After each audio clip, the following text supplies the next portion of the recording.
In today's tutorial, I'm going to show you how to launch your recovery environment on your Windows 10 laptop, tablet, or desktop computer.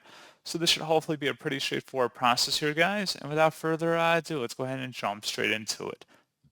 So all you have to do is open up the search menu, select the power icon, and then hold down the shift key on your keyboard and select restart. And give it a moment for your system to restart here.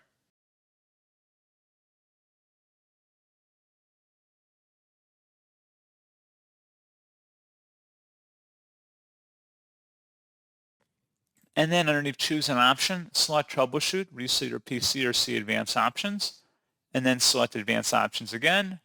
And then you can select various options on this page like startup repair to see and locate issues that are preventing Windows from loading.